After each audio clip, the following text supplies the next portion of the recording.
Billy J with Different Dimension Gaming, coming at you with my Sacred Beast deck profile. So if you're not aware, the Sacred Beasts are the Yu-Gi-Oh! GX version of the God cards. So where you've got Obelisk, Slifer, and Ra, you've got Raviel, Uriah, Haman. And the difference, for me at least, between why these are better than the gods is because you can special summon these. And that is personally for me the biggest weakness of the god cards, is that because they have to be normal summoned or they kill themselves in the end phase, it's just not worth playing them, you know? There's no really good version of a god deck. But Sacred Beasts are kind of cool in how they interact with your field and your board and how you can summon them. So with that being said, let's just dive in. So a lot of the cards in this are going to come out of the Sacred Beast structure that came out of, I want to say like 5 years ago now. But we're going to play 2 copies of Haman, 2 copies of Raviel, and 1 copy of Uriah. So like I said, each one has got its own summoning mechanic. So Haman, you contribute 3 continuous spell cards that are face up to special summon it from your hand. Uriah, you can do the same thing but with continuous traps.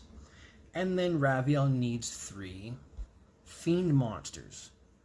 So each one does still need 3 tributes, but different kinds of tributes, and they're all special summoned. So they each also have a different effect on the field. So Haman, while it's on the field, if it destroys an opponent's monster by battle, you inflict an additional 1000 damage to your opponent. And then if it's in defense position, your opponent can only attack Haman for attacks. And unlike the Winged Dragon of Ra, Haman has a guaranteed 4000 attack. So while that's not the 7900 you can get from Ra, it's also not the 0 if your Ra gets hit with an infinite impermanence. Uriah, again, needs 3 traps to summon itself, and then it gains 1000 attack for every continuous trap in your graveyard, whereas Slifer gains 1000 attack for every card in your hand. But Uriah also has a cool effect where if it activates its effect on the field once per turn as a soft once per turn, you can destroy a set spell trap card on the field. So it's kind of back row hate. And then Raviel can be targeted, so its Obelisk has that going for it opposed to Raviel. But again, you can special summon it, which is a huge bonus. And then when your opponent normal summons a monster, you summon a token to your side of the field that is a dark level 1000 attack, 1000 defense fiend.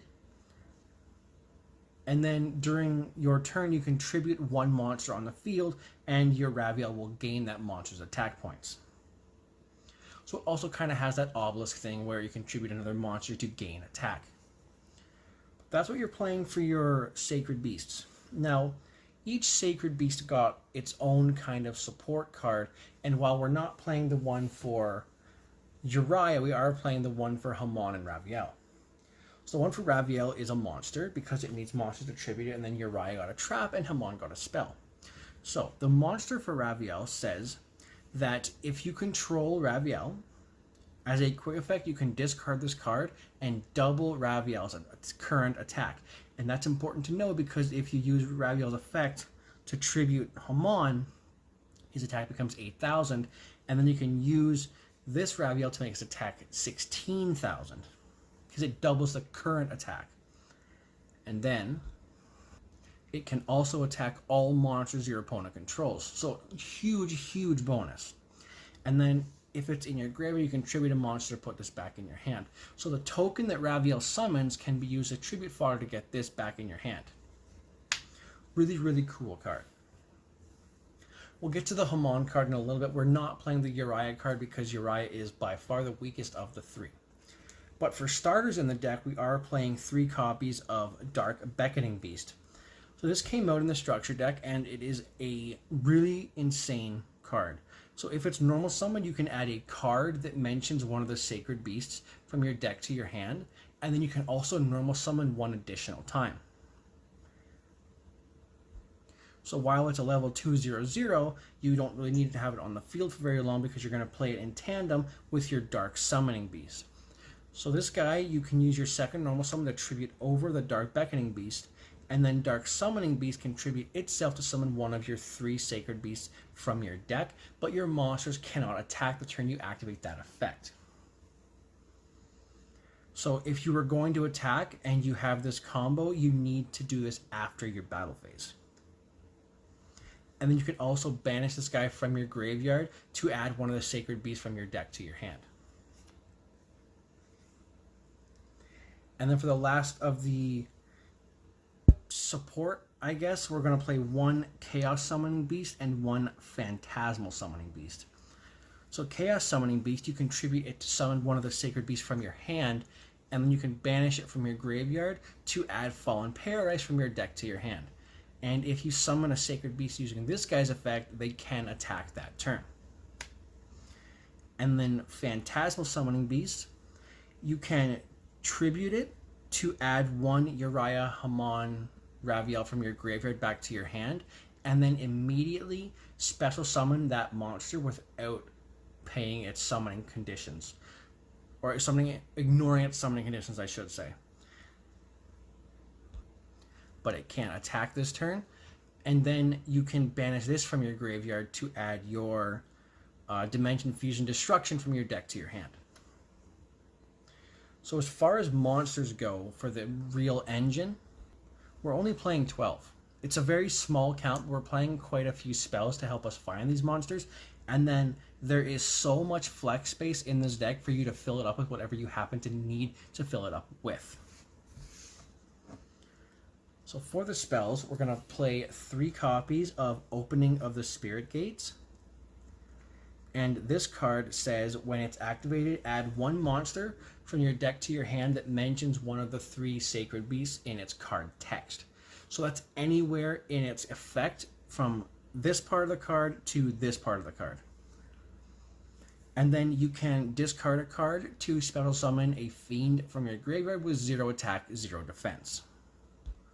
Which is great because all 4 of these guys all have 0 attack, 0 defense. Then we're going to play 2 copies of what is equivalently Pot of Greed. So Fallen Paradise is a phenomenal card. So your opponent cannot target your Sacred Beast with card effects, and they can't be destroyed by your opponent's card effects.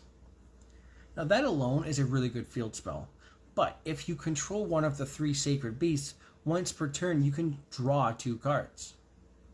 So it's just Pot of Greed with protection, which is absurd in a card. And it's also one of my favorite looking cards in the game. And then because we went over the Raviel support earlier, we're going to talk about the Hamon support right now. We're going to play 2 copies of Cerulean Skyfire.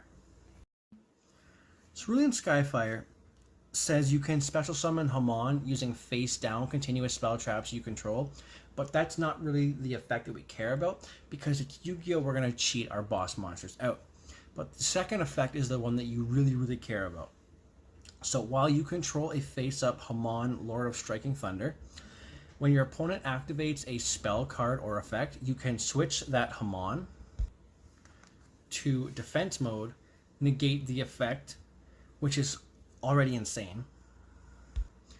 And because it doesn't negate the activation, it just straight up doesn't let your opponent activate another one of their power spells, like a Lightning Storm or something like that. It just negates the effect itself. And an important thing to know is that this is one of the few cards in the game that can respond to Super Polymerization, and it is, I believe, the only card in the game that is an optional response to Super Polymerization because the spell is activating, not the player. And then as a final effect on Cerulean Skyfire, if any one of your Sacred Beasts leaves the field by any means, you take no damage for the rest of that turn. Again, very powerful card. You've played a lot of really powerful cards that just happen to be in the archetype of the deck. And then the final spell that we're playing for the archetype is Dimension Fusion Destruction. So this card you can banish from your hand, field, or graveyard. One copy each of Uriah, Raviel, and Haman to special summon your Armatile Lord of Phantasms from your extra deck. And the important thing to know is that this card gives your Raviel protection from card effects. And that's important because Armatile already protects itself from battle. But if you control any one of your Sacred Beasts when you activate this card, your opponent cannot respond to the activation. Which again is an absolutely absurd effect to put on a card. Because in this deck, you will almost always have one of the 3 on the field. And then we are playing the in-archetype Trap. We are playing 3 copies of Awakening of the Sacred Beasts. And this card is just bonkers. This is 3 floodgates in 1 card. So for every one of the 3 Sacred Beasts that you do control, this card gains an additional effect. And it's important to know that these effects stack on top of each other. So if you only control one of the Sacred Beasts, so let's say you control Haman, every time your opponent normal or special summons a monster, you're going to gain that monster's attack points as life points. Remember, if you control 2 and you control 2 of these, then you get double the life points. So if you control one of these but you control 2 of the Sacred Beasts, you get the life point gain effect, but you also get the effect that your opponent is under skill drain. It negates the effects of all monsters your opponent controls. So you gain life points and they're under a floodgate. But if you control 3, not only do you get the first and the second effect, but any card sent from your opponent's field or hand to the graveyard. Sorry, let me correct myself. Any monsters that are sent to your opponent's graveyard from anywhere are banished instead. And remember, if you control 3 of this card and only 1 of the Sacred Beasts, you gain 3 times the attack points of whatever monster they happen to summon. So if you're playing against Blue Eyes and they summon a Blue Eyes White Dragon, suddenly you're gaining 9,000 life points. And by the time your opponent's done blinking, you're at 17,000 life points. Very, very powerful card, and it's really cool that it does stack on top of itself. Now, there are a lot of extra spots in this deck. Your engine only takes up 23 spots. So the rest of the deck, the last 17 cards, are all flex spots. So personally, I've chosen a couple things based on how my locals looks and how I want to play the deck. So I'm playing 3 copies of Ascator Dawnwalker and the 1 Fire Ant Ascator. This is a really cool card that lets you discard a card in your hand to summon it, and then you summon the Fire Ant from your deck, but it locks you into Synchro monsters for the rest of the turn. It's good though because Fire Ant Ascator is a tuner and Dawnwalker is a non-tuner, so you've got a 1 card into a level 8 Synchro, and we're playing a couple pretty good ones. Again, this is just a flex spot. You can play this however you want. I just really like this version of it. And then again, flex spot, but I'm playing 3 Ash Blossom and Joyous Spring just to help me interrupt on my opponent's turn. Maybe get rid of something that they're trying to do off of a monster that they've just summoned, and I've gained the life points off of it anyways. And then I'm also playing 3 copies of Fusion Conscription. Now again, this is a flex spot, but I very strongly recommend playing this card in your deck. What you do is you reveal a monster from your extra deck, and then you add one of the materials listed on it from your deck to your hand. So in this case, the best one to add would be Uriah, Lord of Searing Flames, because it's the one you don't really want to draw into off of your Fallen Paradise or one of your other spell cards that's going to search you a monster. Especially because it's kind of a dead card in your hand. So if you happen to open Fusion Conscription and Ascator, then you get a free discard off of your Ascator Dawnwalker, and now your Uriah is safely in your graveyard, where you can utilize it for your Dimension Fusion Destruction. You have to remember though, this card doesn't let you summon or use that monster's effects for the rest of the turn, but you're not going to use Uriah's effects anyways. And then just to kind of round out into a multiple of 3, I'm also playing the 1 Called by the Graves to deal with interruption on your turn if your opponent decides to hand trap you. And then for the final 6 cards in the deck, I am playing 3 copies of Solemn Judgment and 3 copies of Solemn Strike.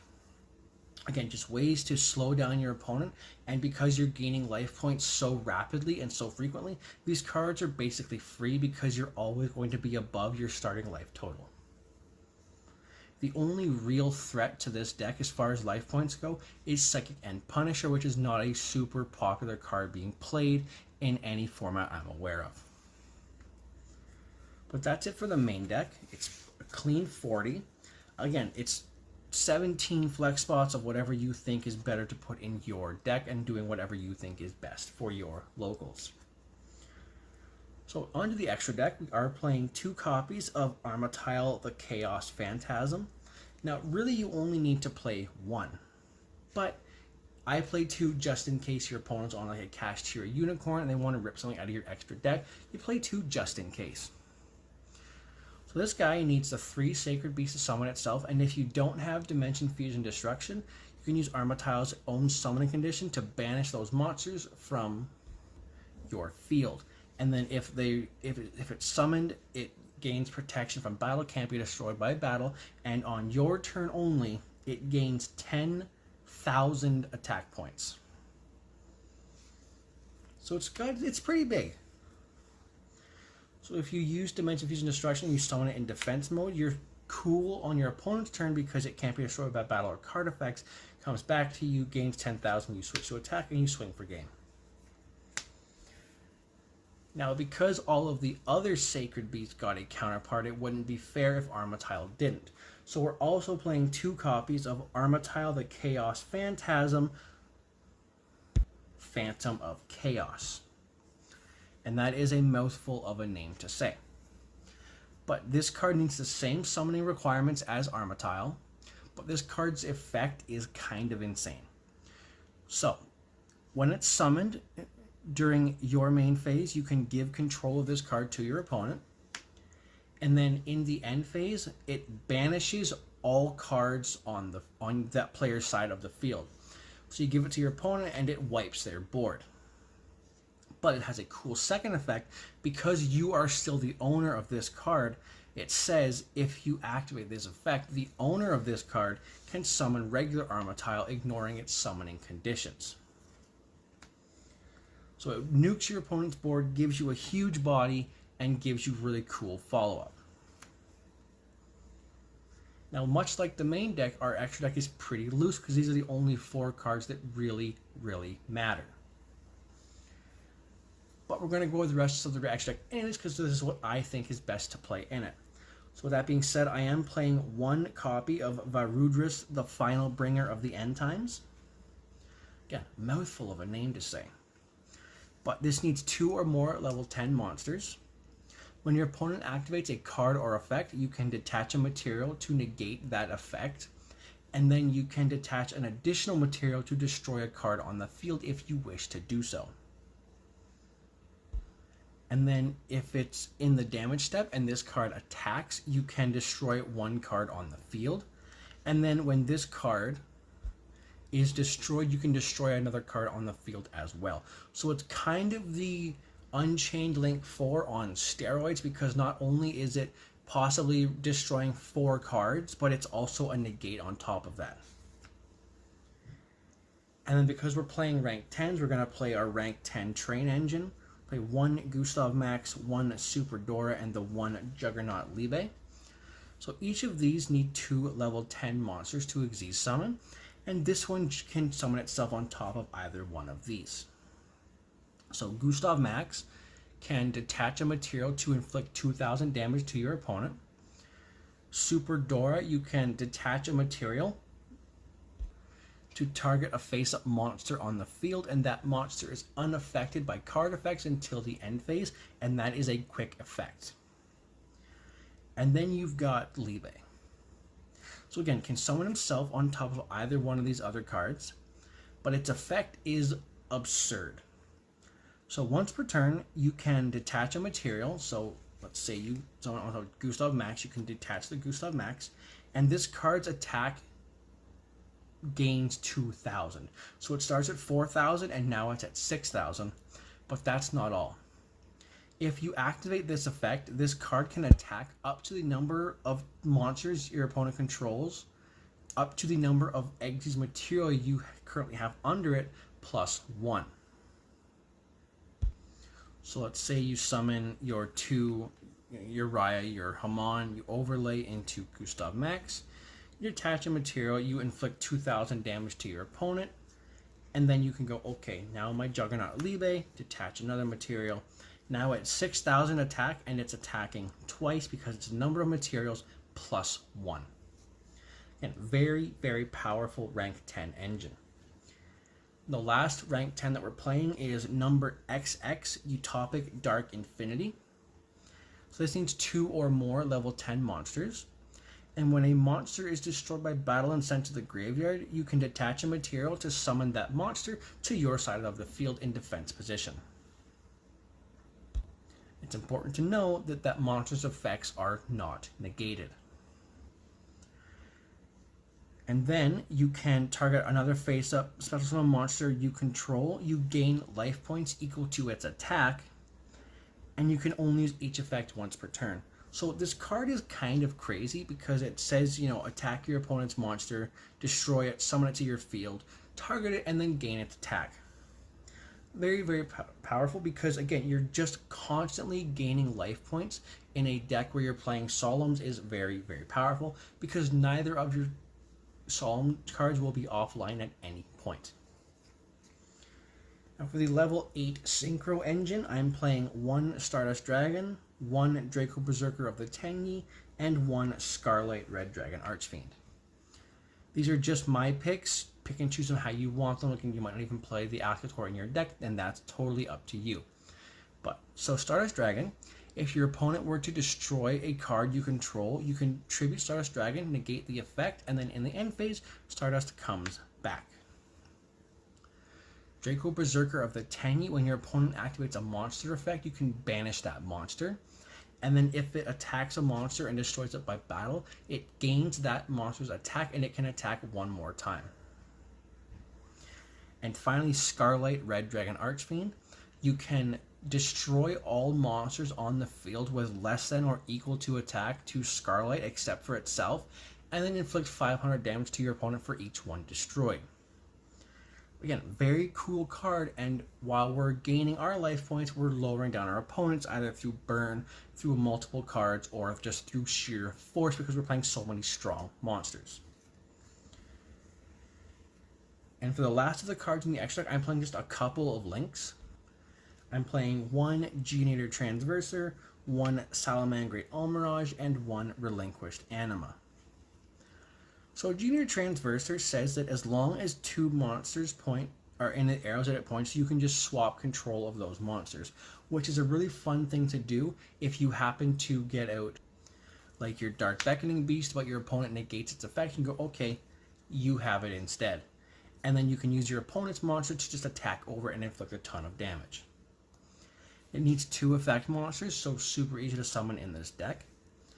Salamangreat Almirage needs a normal summon monster with 1,000 or less attack, which is great because that's like every normal summonable monster in this deck. And then, as a quick effect, you can tribute Salamangreat Almirage to target a monster you control, and it can't be destroyed by card effects this turn. So it's kind of a built-in Fallen Paradise to itself, just in case you can't get access. And finally, Relinquished Anima needs a level 1 monster, except a token, so your only option is this guy in the deck. But if it's pointing to an opponent's monster, you can activate the effect to equip that monster to this card, and it gains the attack equal to the monster that is equipped to it, much like Relinquished or Thousand Eyes Restrict. But that being said, that's it for the deck. It's super fun. It's actually really cheap except for a very select few cards.